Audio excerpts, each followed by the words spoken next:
welcome to another edition of Sega Sundays. My name is Justin Towell, aka Cat Gone Crazy.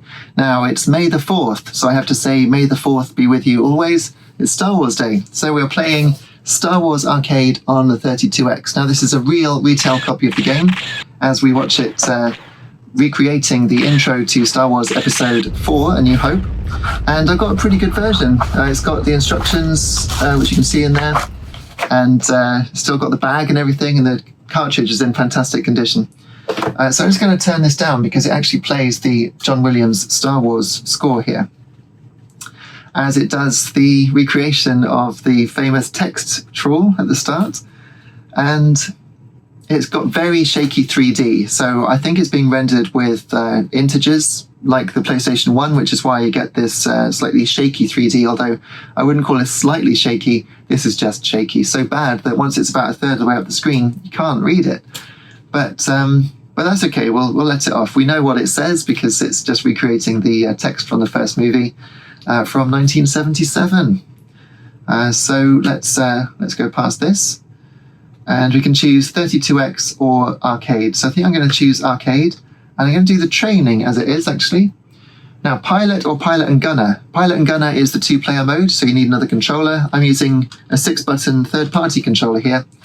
But I'm going to have to use pilot, of course. So Admiral Akbar here says, all wings prepare to jump into hyperspace and stand by to receive orders. System check. There's the jump to hyperspace, which would have looked fantastic in 1994. R2-D2 says there's a message from the Admiral. Okay, so we're going to wipe out the enemy fighters. There are 15. Oh, there's the Death Star. Look at that. Wow. That was pretty spectacular. And it's not video there at the bottom. Autopilot activated because we're coming in to not the trench run, I don't think. I think we're going to be over the surface of the Death Star. Here we go. Wow, look at those flat shader graphics. So just like the ZX Spectrum version, or indeed the Atari arcade one, we're taking out the gun turrets. And I do have pretty much full 3D control, which is good. I can't really go very high, but I'm doing quite well at taking out these turrets so far. You can speed up with B, and you can slow down with A.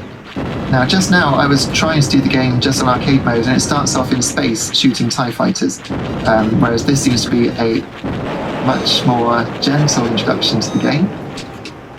You can fire the proton torpedoes. Yeah, this is great. So it was not massively hyped at the time, but I remember there being hype in the Sega Power magazine that I was reading. Let's try the Rebel attack, okay. That was fun. So yeah, the original which one was it, 79, 80? I forget. I think it was about 1980 when the first wireframe 3D Star Wars arcade game came out. And this is reminiscent of it. So because they're behind me, it's telling me to slow down, then they should overtake. There we go. Okay, that's one gone. A bit more speed again, and then hit the brakes, so it should come through. They do tend to sort of throw themselves into the path of your lasers, but that's fine by me.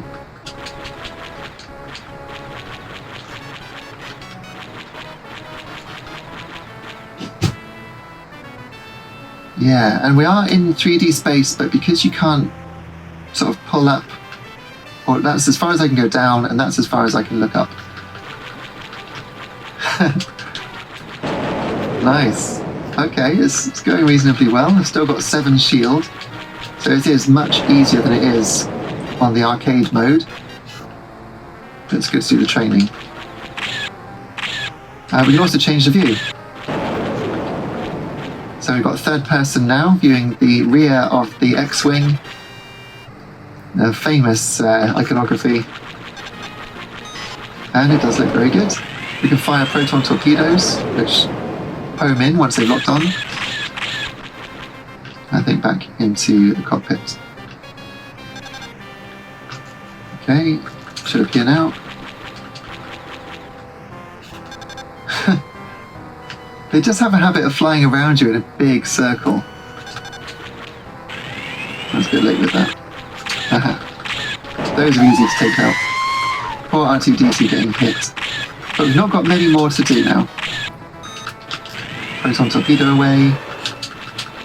And... go on. No, I don't think they're hitting home. I'm not sure why.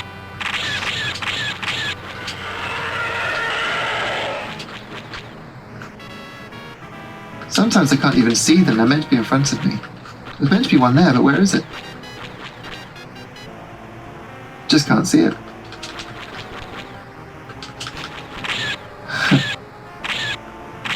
Still 3 on the shield. Oh, it's right above me, but there's no way to get it up there. Okay, so let's... I'm going to speed up over here in the hope that it changes the pattern. But instead they just shoot me. Okay, that's good. 3 left to get, and I've got 2 shields, so... might just make this happen. 2 left. 1 left.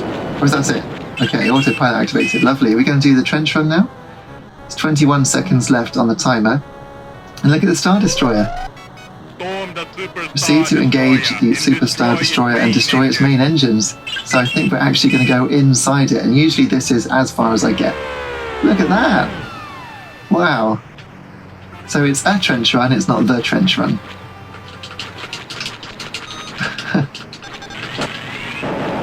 But I do have to steer around this. I don't know if this would have looked amazing in 94 or not. It would have looked quite good. Well, that was certainly interesting. I'm going to put my name in.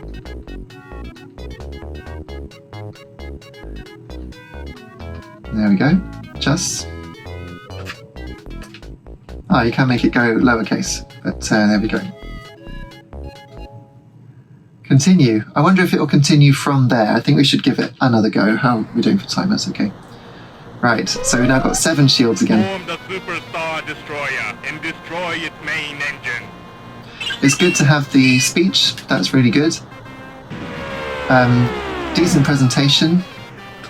Perhaps I can zoom along by holding B and go faster.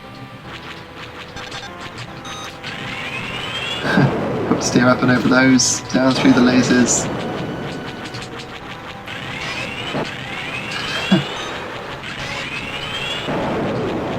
Got 5 left on the shield. Come on, we can take those out. Yep. Whoa, whoa, whoa.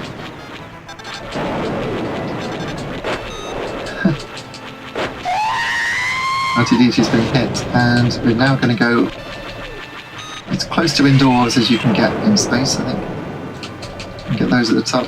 Oh, that's nasty flickering. Got 1 left on the shield, no shields left.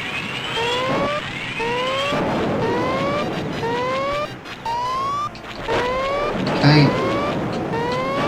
I mean, it's... yeah, that's it, game over. Mission incomplete. I will give it one last go. I don't think I need to save my name for that one. That wasn't very impressive, was it? So I'll give it one last attempt.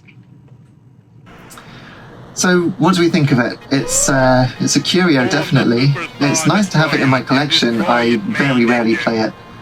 It's rare enough to get the 32X out, let alone play Star Wars Arcade.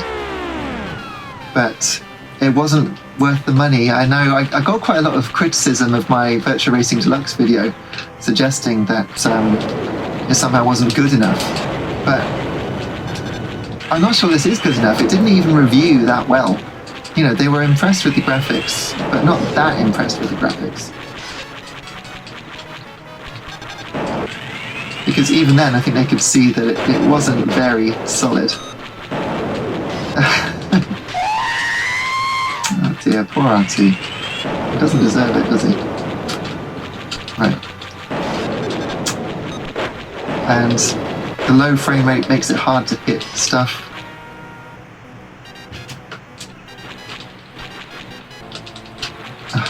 Okay, got that. And then duck out the way and shoot these projectiles as they come in. Oh gosh, it's difficult. There we go. Okay, no shields left.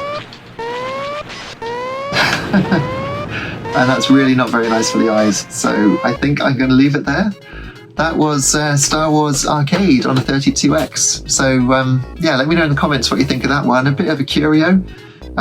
So much effort went into making it, and it was meant to be one of the big games of 32X. But yeah, just unconvincing. I've just never been convinced by a 32X, but I didn't have one at the time.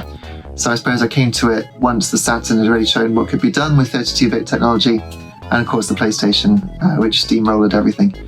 But there we go. Thank you so much for watching. Enjoy the rest of Star Wars Day, and check out the rest of the playlist of the Sega Sundays here and other videos on my channel. And I hope to see you again soon. Thanks so much for watching. Take care. Cheers.